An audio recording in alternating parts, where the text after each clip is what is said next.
할렐루야. 아멘. 아멘.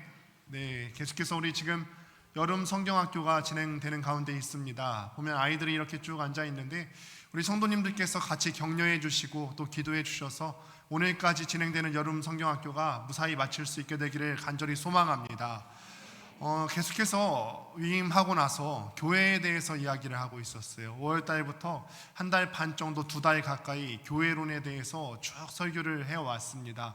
오늘은 그 마무리를 하려고 합니다. 응급처치라는 제목으로 하나님의 말씀을 증거하도록 하겠습니다. 우리는 오늘날 애통함이 없는 시대에 살아가고 있습니다. 애통함이 없는 시대에 살고 있다는 말은 우리 사회 가운데 슬픈 일이 없다는 말도 아니고, 애통함이 있을 만한 일이 없다는 말도 아니고, 비참함이 없다는 얘기가 아니에요. 우리 사회 가운데 애통할 만한 일들이 있고 슬픈 일들이 있고 여러 가지 비극적인 일들이 많이 있는데, 이런 비극적인 일들을 우리가 애통함으로 바라보지 않는 거예요. 주의 깊게 우리가 애통함으로 이 사건들에 대해서 접근하지 않는 거죠. 진지하지 않는 세대라는 것입니다. 그래서 저 유명한 찰리 채플린이라는 사람이 이런 말을 했습니다. 인생은 멀리서 보면 희극이지만 가까이서 보면 비극이다.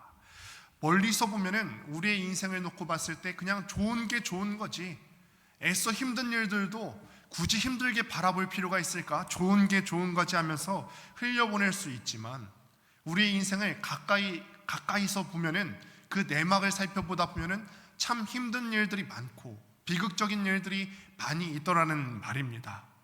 우리 개인의 삶도 돌아보면 그렇잖아요. 우리 개인의 삶도 그냥 좋은 게 좋은 거지 하고 넘길 수 있는 것들이 아니라, 가까이서 놓고 보면은 참 힘든 일들이 많은 것이 우리가 사는 인생입니다. 그런데 문제가 뭡니까? 우리가 인생 가운데 있는 비극적인 일들도 많고 여러 가지 고난과 고통의 일들이 많이 있지만, 우리가 이것들을 주의 깊게 신중하게 접근하지 않는다는 데 우리의 문제가 있다는 것입니다. 특별히 한국 사회가 그렇습니다. 아무리 힘든 일을 당해도 내색을 하지 않습니다. 제가 이곳에 내려와 살다 보니까 특별히 충청도 사람들이 더한 것 같아요. 괜찮아요 하고서 넘어가는 일들이 많고요. 제가 농구를 좋아하는데, 저도 그런데 농구를 하다가도 손가락을 다치면은 주변에서 물어봐요. 야, 괜찮아? 그러면 저도 그렇게 대답해요. 야, 뭐 이 손가락 하나 다친 거 가지고 손가락 10개 있는데 1개 다친 게 뭘 그리 대수야. 연애할 때도 그랬던 것 같습니다. 추운 겨울날, 그 1월의 추운 겨울날, 아내가 춥다고 할 때면은 언제나 저는 제 외투를 벗어줄 준비가 되어 있었어요. 제 체온으로 따뜻해진 옷을 입으며 아내가 또 묻습니다. 괜찮아? 안 추워? 그럼 저는 비에 쫄딱 젖은 강아지처럼 바들바들 떨면서 대답합니다. 괜찮아. 나는 원래 겨울에도 반팔 입고 다녀. 아니에요. 저는 9월 달부터 극세사 입는 사람이에요. 우리는 이와 같은 상황을 전문 용어로 허세라고 합니다. 그런데 문제는요, 제가 겉으로 드러난 겉분에 대해서 괜찮아 라고 얘기하는 것이 아니라, 어떤 마음의 문제, 영적인 문제, 분명히 눈에 보이는 그런 영적인 문제를 앞에 두고도 괜찮다고 일관했다는 것이 저희 문제가 있어요. 대학 다닐 때 어떤 수련회에 참여했던 적이 있습니다. 집회 시간이 다 끝나고 나서 소그룹끼리 모임을 하게 되었어요. 그곳에서 자신의 살아온 인생들을, 삶에 대해서 이야기를 나누게 되는데, 제가 고민했던 것들, 한참 힘들어했던 것들을 다 이야기하고 난 후에 여느 때처럼 제 나눔을 이렇게 마무리합니다. 그렇지만 괜찮아요. 힘들지만 괜찮아요. 그랬더니 소그룹 리더가 뻔히 저를 보면서 이렇게 얘기하는 거예요. 영광아, 너 안 괜찮아. 너 혹시 지금 이야기하는 것 같고 울어본 적 있어?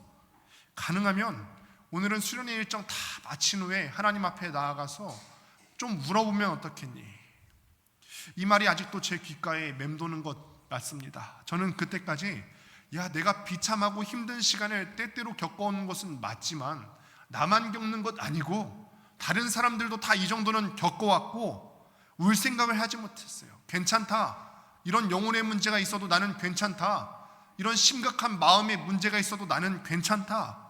울어야 하는 순간에도 웃는 게 미덕인 줄 알고 웃으면 다 괜찮아지겠지, 그렇게 지내왔어요. 그런데 저는 그날 제 비참한 상황을 갖고 하나님 앞에 나아가서 울면서 애통이라는 것이 무엇인지에 대해서 깨닫는 시간이었습니다. 저는 오늘 이 시간을 통해서 우리 모두가 우리의 비참하고 처절한 상황을 갖고 하나님 앞에 나아갈 수 있는 시간이 되었으면 좋겠습니다. 아멘. 하나님께서는 우리에게 이렇게 말씀하시죠. 애통하는 자는 복이 있나니 저희가 위로를 받을 것이며, 애통하는 자는 복이 있나니 저희가 위로를 받을 것이며 라고 말씀하셨는데, 오늘 이 시간에 우리가 진짜 애통이란 어떤 것이고, 교회는 이 애통하는 자들을 위해서 어떻게 존재해야 되는지에 대해서 함께 말씀을 통해서 살펴보고자 합니다.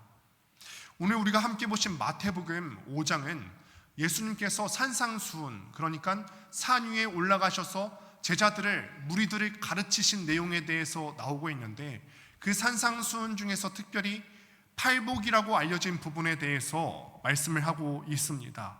오늘은 그 팔복 중에서도 두 번째인 애통하는 자는 복이 있나니 저희가 위로를 받을 것이며에 대한 내용입니다.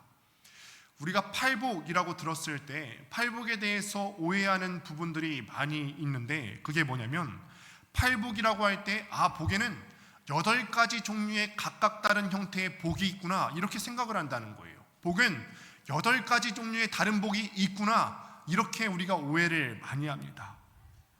그런데 이 팔복이라는 것은 8가지 형태의 다른 유형의 복이 아니라 한 성품 속에서 일관성 있게 나타나는 논리적인 순서를 이야기하는 거예요. 제가 예전에 팔복 시리즈 설교를 한 적이 있는데, 첫 번째 순서가 혹시 뭐였는지 기억을 하십니까? 첫 번째 순서 한번 화면을 보실까요? 시작. 심령이 가난한 자는 복이 있나니 천국이 그들의 것이며. 우리가 하나님 앞에 설 때에 깨닫게 되는 모습이 있다고 했습니다. 우리가 하나님 앞에 서면은 어떤 것들이 깨달아지게 됩니까? 완전 무결하신 그분 앞에 서게 되면은 우리 자신이 얼마나 비참한 존재인지에 대해서 깨달아지게 되는 거예요. 우리가 까만 점이 그냥 놓고 보면은 아무것도 아닌 것처럼 보이잖아요. 그런데 이 까만 점이 하얀 도화지 위에서 볶게 되면은 도드라지게 보이듯이, 완전 무결하신 하나님 앞에 우리가 나아가다 보면은 우리 존재가 얼마나 비참한 존재인지, 우리 존재가 얼마나 죄로 인해서 망가진 존재인지 이 사실이 깨달아지게 된다는 것입니다. 내가 하나님 앞에서 얼마나 내세울 것이 없는 사람인지 깨달아집니다. 여기 있는 여러분들 중에서 내 삶을 자신 있게 드러낼 수 있는 사람이 있겠습니까? 내가 행동한 것들 중에서 지난 한 주간 살아온 내 행위들을 자신 있게 하나님 앞에, 사람들 앞에 내보일 수 있는 사람이 있습니까? 아무도 없죠. 그래서 하나님 앞에 서는 사람은, 하나님을 진정으로 만난 사람은 누가복음 18장에 나오는 세리처럼 감히 하늘을 우러러보지도 못하고 가슴을 치면서 이렇게 기도하는 거예요. 하나님이여, 불쌍히 여기소서, 나는 죄인이로소이다.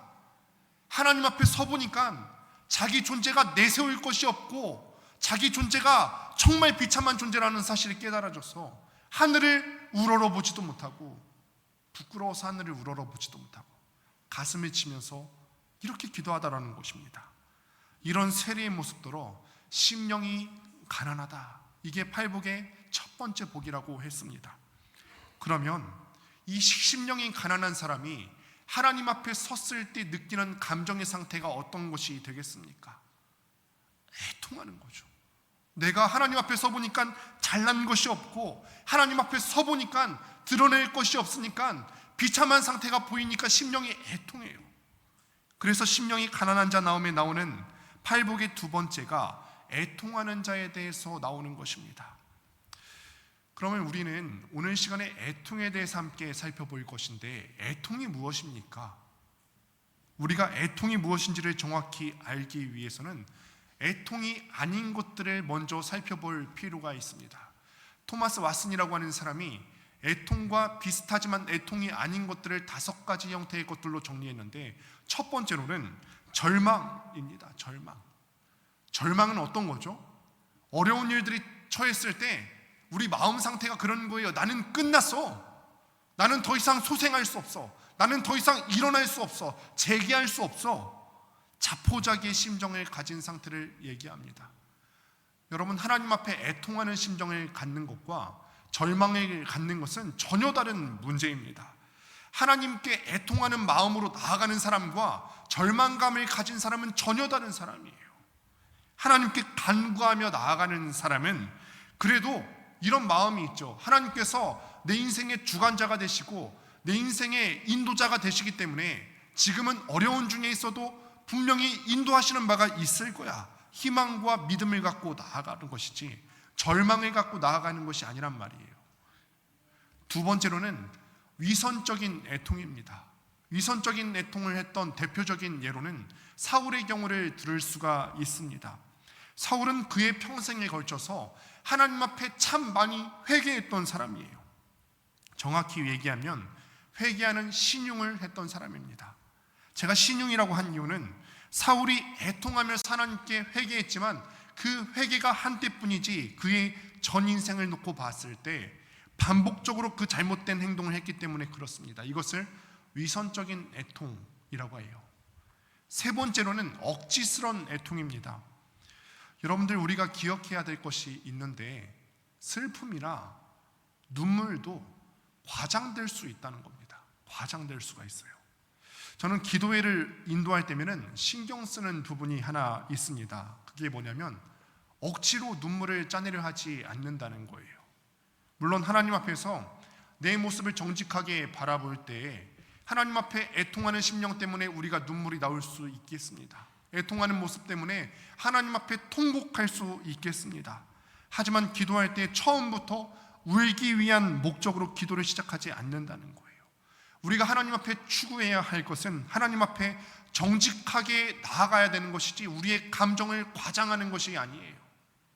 네 번째로는 외식적인 애통입니다. 말 그대로 다른 사람들에게 보이기 위한 애통을 한다는 거죠. 애통하는 모습으로 우리가 기도하고 우리가 애통을 짜내어서 하나님 앞에 기도하다 보면은 다른 사람들이 나를 보면 무언가 신앙의 다른 레벨에 있는 사람처럼 보여지겠지, 그런 사람으로 봐줄까 싶어서 가짜로 애통하는 것입니다. 다섯 번째로는 헛된 애통입니다. 애통할 만한 일이 아닌데 우리 개인의 미성숙함 때문에 애통할 만한 일이 아님에도 불구하고 애통함으로 나아간다는 거죠. 슬퍼하는 거예요. 이런 다섯 가지 종류의 것들은 애통과 유사해 보이지만 애통이 아닌 것들입니다. 오늘 본문에서 애통이라는 단어를 묘사하기 위해서 헬라어로 펜테스라고 하는 단어가 쓰여지게 됩니다.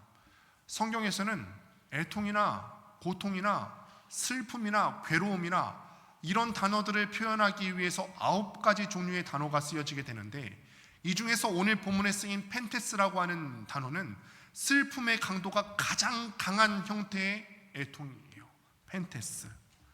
이 단어랑 같은 뜻이 창세기 37장 34절에 나오는데 함께 찾아보도록 하겠습니다. 함께 읽습니다. 시작. 자기 옷을 찢고 굵은 배로 허리를 묶고 오래도록 그의 아들을 위하여 애통하니. 아멘. 야곱에게 아들이 12명이 있었습니다. 그런데 이 12명의 아들을 야곱이 골고루 다 똑같이 사랑하는 것이 아니라 야곱이 특별히 사랑하는 한 명의 아들이 있었죠. 그의 이름은 요셉이었습니다. 이 요셉을 아버지가 사랑하니까 다른 형들이 시기를 해서 애굽으로 가는 미디안 상인들에게 팔아버리게 되었어요. 그리고 이 형들이 아버지한테 둘러댈 말을 찾기 위해서 요셉의 채색 옷을 벗겨다가 찢어놓고 짐승의 피를 적시어서 아버지께 나아갑니다. 그때 야곱은 이렇게 생각했죠. 요셉이 짐승에게 찢겨서 죽었구나, 팔려간 것이 아니라 자식이 죽었다라고 생각했어요. 그 죽었다, 자식이 죽은 정도의 심통을 갖고 애통하는 마음을 갖고 표현하는 것이 37장 34절에 나오는 애통하다, 슬퍼했다는 뜻이고, 오늘 본문에 나온 펜테스라고 하는 단어가 똑같은 의미의 단어라는 것입니다. 그러니까 오늘 본문에 나오는 애통이라는 단어는 자식이 부모보다 먼저 죽었을 때 부모가 느끼는 참담한 심정, 그 애통의 정도라는 것입니다. 저는 목사 아들로 태어났고 또 지금도 목사로 있으면서 수많은 장래 또 죽음을 마주하고 있습니다. 죽음이라는 것은 그 자체로도 슬프고 무거운 일이지요. 부모님을 떠나보내는 장례는 어떻습니까? 부모님을 떠나보내는 장례는 물론 매우 슬프지만 견딜 만한 슬픔이에요. 인간은 언젠가 죽는 존재이고 별다른 사고가 없다면은 부모가 자식보다 먼저 가는 것이 자연의 섭리이기 때문에 부모를 떠나보내는 것은 매우 슬픈 일이지만 그래도 견딜 만한 슬픔입니다. 그런데 자식이 먼저 죽으면은 부모는 자식을 어디에 묻는다고 하죠? 마음에 묻는다 그래요. 가슴에 묻는다고 그래요. 제가 기억하는 죽음 중에 가장 비극적인 죽음이 하나 있어요. 여기 계신 분들 중에서 혹여나 기억하시는 분들이 계실지 모르겠는데 우리 교회 초창기에 있었던 죽음이에요. 지금은 안 계시지만 딸과 외손자와 함께 교회에 출석하시는 어르신이 계셨어요. 그런데 이 노인의 딸이 생활고를 비관해서 농약을 마시고 자살하게 됩니다. 농약을 마시면은 바로 숨이 끊어지는 게 아니죠. 마신 후에 이 식도가 농약 성분에 의해서 타들어가면서 아주 고통스럽게 죽게 됩니다. 이 죽어가는 고통을 그 어르신이 옆에서 지켜보면 그 마음이 어땠을까요? 그 부모가 바로 옆에서 지켜보는데 이 참담한 심정은 세상에 그 어떤 슬픈 단어를 다 갖다 붙여도 이 표현을 다 할 수가 없게 되는 것이죠. 보통 자녀가 부모보다 먼저 죽는 경우가 이 같은 슬픔을 불러일으킵니다. 본문에 나오는 이 애통이라는 단어가 이 강도가 이 정도의 슬픔을 나타낸다는 것입니다. 그런데 우리가 신자로서 하나님 앞에 나아가는 사람이라면 하나님 앞에 이 정도의 애통을 느끼면서 나아가야 되는 거예요. 하나님 앞에 나아갔을 때 그 완전 무결하신 하나님 앞에 나아갈 때 우리의 심령의 정도가 너무 비참해서 내가 정말 답이 없는 인생이구나, 내가 정말 소망이 없는 존재구나, 하나님이 없이는 소망이 없구나, 이 비참함이 깨달아질 때 내가 자식을 잃은 부모의 심정처럼 애통하면서 나아가야 된다는 거죠. 여러분, 우리가 이 말씀을 무겁게 받을 수 있었으면 좋겠어요. 우리가 예배의 자리에 나오신 여러분들, 오늘 어떤 마음으로 나오셨어요? 이 정도의 애통하는 마음을 갖고 나오셨습니까? 우리가 정말 비참한 존재라는 사실을 깨닫고서 하나님 앞에 나아가십니까? 아니면 일주일에 한 번, 오늘은 그냥 습관처럼 예배에 나가야 되는 날이니까 아무 생각 없이 습관처럼 자리에 앉아 계시지는 않습니까? 이 거룩하신 하나님 앞에 설 때 우리 인간이 얼마나 비참한 죄인지 깨달았으면 좋겠고, 애통하는 심정으로 하나님 앞에 나아갈 수 있는 여러분들 되시기를 간절히 축원합니다. 그래서 하나님을 마주한 죄인이 하나님 앞에 할 수 있는 기도가 무엇인가? 누가복음 18장 13절에 이렇게 기도합니다. 다 같이 한번 우리의 마음을 다해서 같이 읽습니다. 시작. 세리는 멀리 서서 감히 눈을 들어 하늘을 쳐다보지도 못하고 다만 가슴을 치며 이르되 하나님이여 불쌍히 여기소서 나는 죄인이로소이다 하였느니라. 아멘. 세리가 자기 상태가 얼마나 비참한 존재인지 깨달아지니까 감히 하늘을 우러러보지도 못하고 쳐다보지도 못하고 가슴 치면서 내가 죄인이라고 울음소리조차 제대로 낼 수 있었을까요? 울음소리조차 제대로 내지 못하면서 속으로 울음을 삼키면서 흐느끼는 거죠. 세리만 그런 줄 아십니까? 그 대단한 이사야 선지자도, 그 대단하다고 칭송받는 이사야 선지자도 이사야 6장 5절에 보니까 화로다 나여 망하게 되었도다, 하나님을 대면하다 보니까 자기 비참한 상태가 보여서 하나님 앞에 기도하기를 화로다 나여 망하게 되었도다. 이 말은 무슨 말이냐면 거룩하신 하나님을 보니까 내 존재가 너무 더러워서 답이 없어서 마주한 그 자체만으로도 내가 죽겠구나 라는 말이죠. 조금 더 구체적으로 다윗의 이야기를 통해서 애통에 대해서 살펴볼까요? 사무엘하 12장을 보면은 나단 선지자라는 분이 나오는데, 나단 선지자가 다윗 왕에게 와서 그의 죄를 낱낱이 고발합니다. 그때 다윗은 자기의 충신이었던 우리아의 아내 밧세바를 범한 그 범죄를 한 직후였어요. 나단이 다윗을 지적할 때 비유를 들지요. 어떤 마을에 두 사람이 살았는데 한 사람은 매우 부자였고 한 사람은 가난했는데, 이 가난한 사람은 가진 것이 없이 어린 새끼 양과 서로 의지하면서 살아가고 있었어요.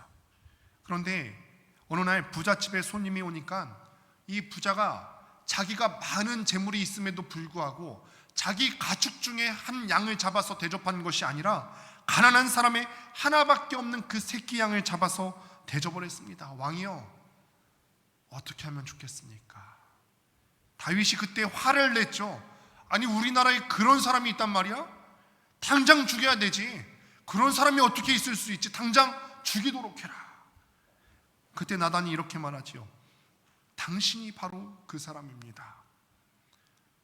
다윗이 이 이야기를 듣고서 깜짝 놀라서 하나님 앞에 기도를 하게 되는데, 그 기도의 내용이 시편 51편의 내용입니다. 시편 51편은 이런 내용이에요. 나는 죄인입니다.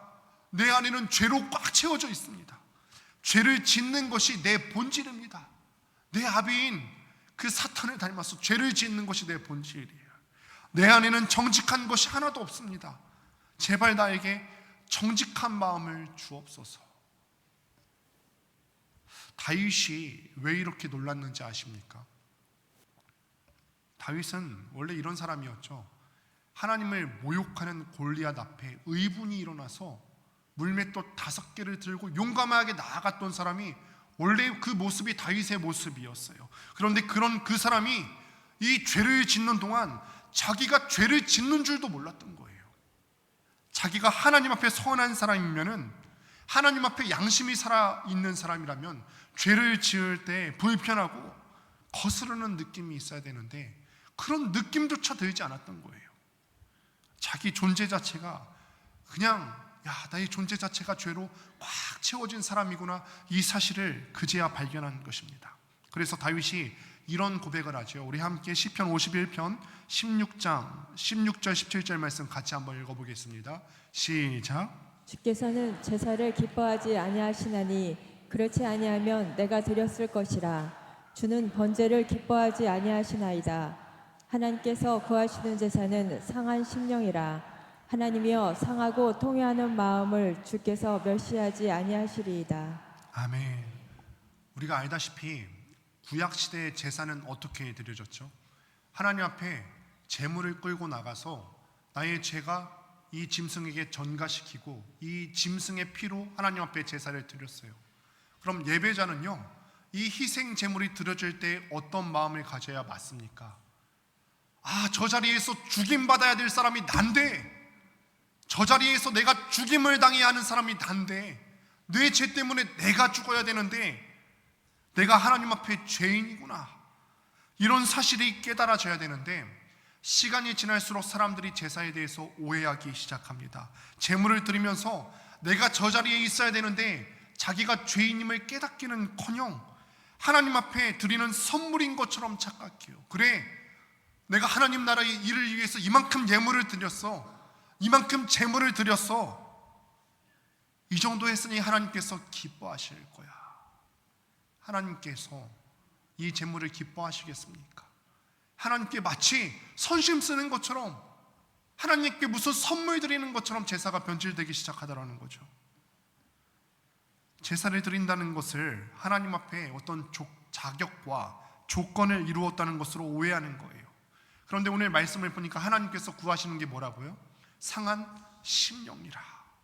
이런 종교적인 행위가 아니라 하나님께서 정말로 원하시는 것은 예배하는 사람이 나아올 때 상한 심령을 갖고 나아오기를 원하신다는 거예요. 아멘. 우리의 어떤 죄를 지었어도 괜찮습니다. 하나님 앞에 나아올 때 자복하고 회개하는 심령으로, 하나님 저 자리에서 죽임받아야 할 사람이 나인데 이 애통하는 마음을 갖고 하나님 앞에 나오기를 하나님께서는 기뻐하신다는 거예요. 아멘. 그런데 우리는 어떻죠? 하나님 앞에 나아올 때, 그래 내가 이 예배의 자리를 채웠으니 이 정도면 됐다. 하나님 앞에 헌금 드릴 때 선심 쓰듯이, 선물 드리듯이, 마치 내가 하나님 나라를 위해서 대단한 것을 하는 것처럼 그렇게 하나님 앞에 임하고 있지는 않은지 우리의 모습을 돌아봤으면 좋겠습니다.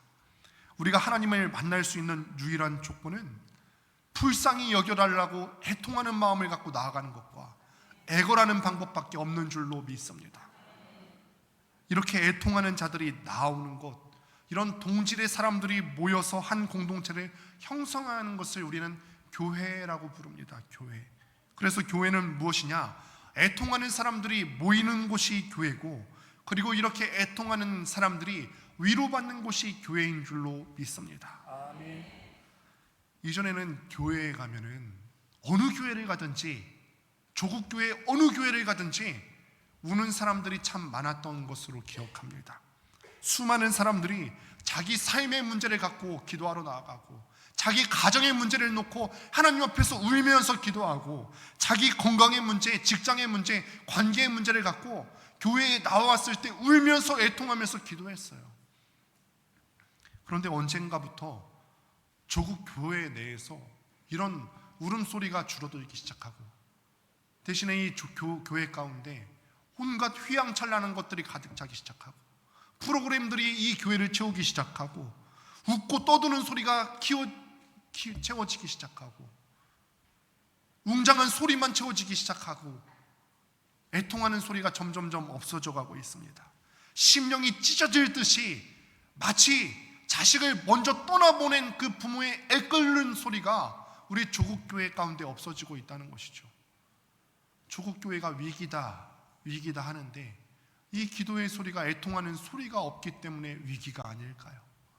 예전에는 산에 가서도 산에서 기도하는 소리가 날 때가 많았어요.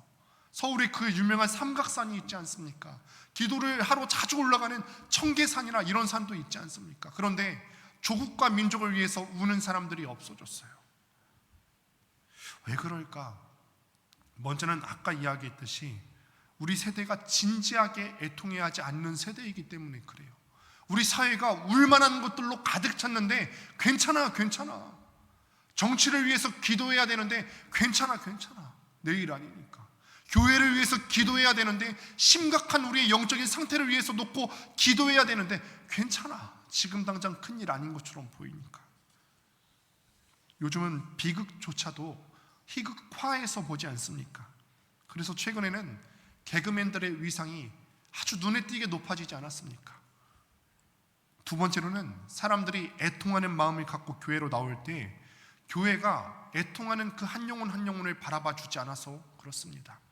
사람들이 자기의 비참한 현실 속에서 내 삶이 좀 위로받았으면 좋겠다, 이 심령을 갖고 교회로 나오면은 그들의 삶에 정작 관심을 가져야 되는 교회는 그들의 삶에 관심을 갖지 않고 정작 숫자 세기에만 급급합니다. 혹은 그들의 이야기는 들은 채도 안 하고 자기 할 말만 하는 거죠. 애통하는 사람들이 교회에 나오면은 그들의 소리를 좀 들어야 되고, 우리가 모였을 때 애통하는 사람들이 이야기를 하면 좀 들어야 되고 함께 위로해 줘야 되는데, 우리는 너무 내 생각만 하고 내 말만 하기를 원하죠. 우스갯소리로 있는데, 한 커플이 있는데 한 여자가 남자에게 이렇게 이야기를 합니다. 오빠, 너무 힘들어. 나 오늘 직장에서 상사 때문에 너무 힘들어서 혼났어. 그러면 남자가 어떻게 말해야 되죠? 힘들었구나 라고 해줘야 되는데, 보통 남편들은 어때요? 여기서 얘기하기는 좀 난처하죠. 남의 남편은 어떻죠? 남의 남편, 내가 너 그럴 줄 알았다. 네 집에서 그렇게 하니까 직장에서도 그렇게 하지. 내 남편 말고 남의 남편 얘기하는 거잖아요, 우리. 그렇죠? 이 여자는 아마 자기가 뭘 잘못했는지 알고 있을 겁니다. 그럼에도 불구하고 원하는 것은 위로받고 공감하기를 바라는 거죠. 근데 이게 집단적으로도 이런 예들이 있어요. 대표적인 예가 10년 전에 있었던 사건, 2014년에 세월호 사건이 터졌을 때의 일입니다. 아파하는 사람들이 많이 생겨났잖아요. 참 비극적인 사건. 그 사건이 터진 후 채 한 주도 지나지 않아서 교회에서 어떤 이야기가 나왔죠? 간혹 이런 이야기들이 있었어요. 이건 하나님의 심판이다. 우리 민족이 하나님 앞에 타락했기 때문에 어린 영혼들을 죽이면서까지 경고하신 것이다. 그래요. 하나님께서 역사의 주관자이시고 이 세상에서 일어나는 모든 일들은 하나님께서 섭리하시는 일이기 때문에 세월호 사건 우리는 인정 못하지만 분명히 그 일도 하나님의 손에 있었을 게 맞습니다. 하나님께서 일으키신 일이 맞습니다. 그런데 꼭 아파하는 사람들 앞에서 인과관계를 그렇게 따져봤어야 됐을까? 우리 사랑하는 사람이 큰 교통사고를 당했다고 한번 쳐볼까요? 그러면 우리는 그 앞에서 어떻게 말해야 맞는 거죠? 같이 울어줘야 맞는 거죠. 거기서 야, 네가 교통신호를 안 지켰으니 그럴만하다, 이 차가 과속을 했다, 논리적으로 이런 것들을 따져봐야 맞겠습니까? 그렇지 않을 거예요. 우리는 그 사람을 안고 부둥켜 안고 애통해 하는 것이 맞습니다. 사랑하는 사람에게는 그렇게 하는 게 정상이니까요. 그런데 사람들이 위로를 필요로 할 때, 사랑을 필요로 할 때 교회는 외면했고, 그 사건 이후로 수많은 사람들이 교회를 떠나갔습니다. 그래서 사람들은 이렇게 생각했을 겁니다. 교회에 나가 애통해 봤자 그곳에 위로는 없다. 우리는 어떻습니까? 우리 권능교회 공동체는 애통하는 사람들이 이 교회 가운데 나와왔을 때 위로받을 수 있는 공동체일까요? 우리가 위로해주는 공동체일까? 우리들 한 명 한 명은 그리스도를 머리로 하는 몸된 교회인 줄로 믿습니다.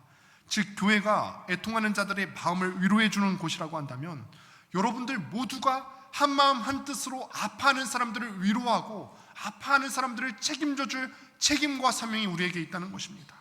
여러분들은 각자가 여러분들 스스로 자체가 위로받아야 되는 대상이기도 하지만 또 한편으로는 다른 사람이 이 자리 가운데 나와왔을 때 위로해줘야 되는 사명이 있는 부르심이 있는 사람이기도 한다는 것입니다. 러시아의 문호 막심 고리키라는 사람이 이렇게 말했습니다. 사랑하는 자에게 가르치려 하지 말라. 사랑이 모든 것을 가르칠 것이다. 여러분들이 사랑하는 지체가 애통해할 때 이게 주님의 뜻이야. 이 고통할 때, 고통받을 때 주님의 뜻으로 받아들여야지 가르치려 하지 마십시오. 그들에게 가장 먼저 필요한 것은 지식과 정보와 논리와 인과관계가 아니라 사랑과 위로인 줄로 믿습니다. 하나님께는 상한 심령으로 당신께 나오는 자들에게 교회를 통하여서 우리를 통하여서 위로를 베풀기 원하시는 하나님이신 줄을 믿습니다. 말씀을 맺습니다. 우리가 살아가는 시대는 애통을 진지하게 대하지 않는 시대예요. 여러분이 하나님 앞에 진지하게 자신의 모습을 바라보았을 때, 하나님 앞에 정직하게 나아갔을 때 내가 이렇게 죄인이구나 라는 사실이 깨달아지거든 애통하는 심정으로 하나님 앞에 나아갈 수 있었으면 좋겠습니다. 교회에 나올 때 종교인처럼 습관화되어서 나오는 것이 아니라 내 상태가 하나님 앞에 답이 없어서 애통하는 심정으로 나아갈 수 있게 되기를 바랍니다. 또 우리가 신앙 공동체로 나아갈 때 누군가 내 옆에 그렇게 애통하는 마음을 갖고 애통하며 나올 때 사랑으로 위로해 줄 수 있게 되기를 바랍니다. 하나님께서는 당신께서 위로받기를 원하시는 그 한 사람 한 사람을 직접 위로해 주시기도 하시지만 그의 세우신 교회, 그의 세우신 성도들을 통하여서 당신의 백성들을 위로하시는 분이십니다. 여러분 이거를 잊지 마시기를 바랍니다. 교회는 한 영혼의 아픔에 대해서 귀를 기울여야 되는 곳입니다. 이 사실을 잊지 마시기를 바랍니다. 오늘 말씀의 제목이 응급처치입니다. 말 그대로 심각한 아픔이 있는 사람은 구급차를 불러서 응급처치를 받습니다. 우리 사회는 심각한 아픔이 있는 사회이고 우리 개인은 심각한 아픔이 있는 삶을 갖고 있습니다. 이런 사람들이 하나님 앞에 나올 때 응급처치를 해줄 수 있는 우리 교회가 될 수 있게 되기를, 이 아픔 많은 세상 속에서 구급차와 같은 역할을 잘 감당할 수 있는 교회 되기를 주님의 이름으로 간절히 축원합니다. 함께